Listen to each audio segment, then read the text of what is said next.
This is a book review of Your Vigor for Life Appalls Me. That's just such an unusual title for a very unusual book, to be honest. Now, it's Robert Crumb's letters, and 1958 to 1977. More predominantly the early years, so 1950s, 1960s. And I think it's just an amazing book, just for these wonderful letters, so funny in places. Fascinating.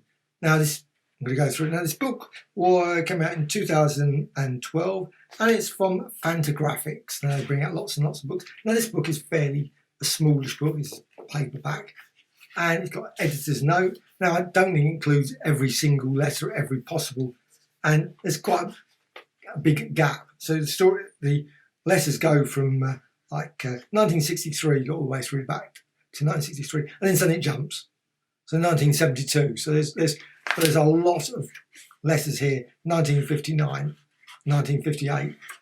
Again, I don't know if it includes everything, but you got the letters, and it's got description after description after description of the comic books he buys, what he sends to people, what he's given to people, all the sort of things. Also about his opinions of various things about the magazines, Peak, Time, Ballyhoo. Some of those I must admit I'm not aware of. Also, like Whiz Comics. Lately I bought a Whiz Comics, and he bought one from 1943. So if you're a comic book fan and you really love that sort of thing, all about, it's just fascinating to read, and whole loads of, and it's all near enough bullet points.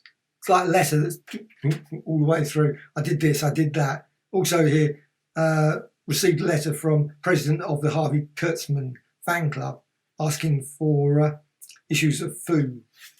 And it's just got, obviously, dates of December 15. It also includes a lot of lovely sketches as well. You've got this lovely one with R. Crumb there in Milford, Delaware.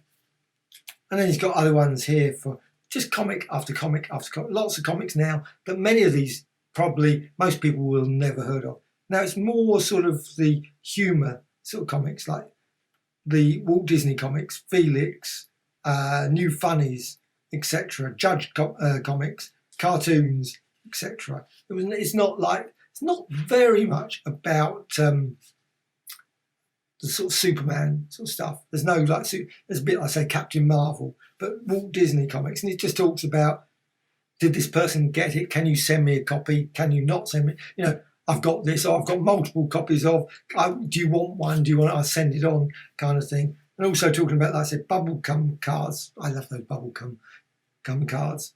Another one, Walt Disney.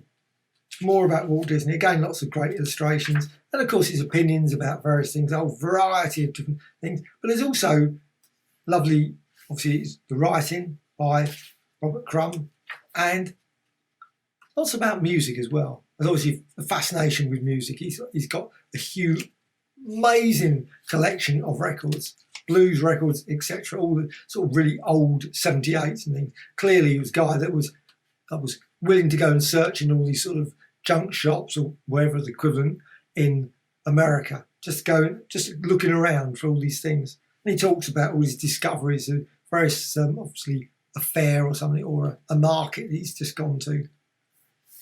And it's just page after page, like EC Comics, EC blah blah blah. It will uncover many EC fans who have longed to meet other EC fans, and so on. And then he mentions lots of things like Skeets and Uncle Walt, Skeets and Pal, Skeets and Circus, Skeets Out West.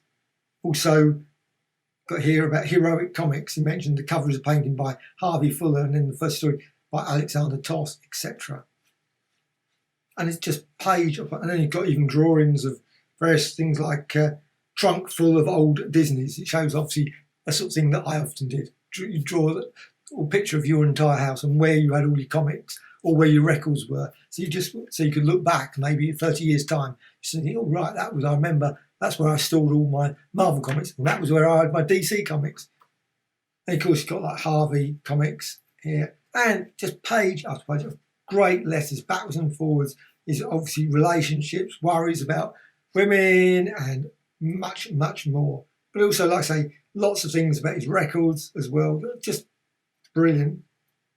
Just a absolutely superb, thoroughly enjoyable read. It's one of those sort of books also, you can read it all in one go, it's continuous obviously, but you can also just dip into the letters. You don't have to read it from start to finish. It's a dip into book, and I just think it's just fascinating. And I think, wow, some of those, of course, a lot of these sort of books, very hard to get now. 1940s, 1950s. Of course, this was when it was written, 1958, 1957, etc. There was more likely, of course, to copies to be around in second-hand shops, etc.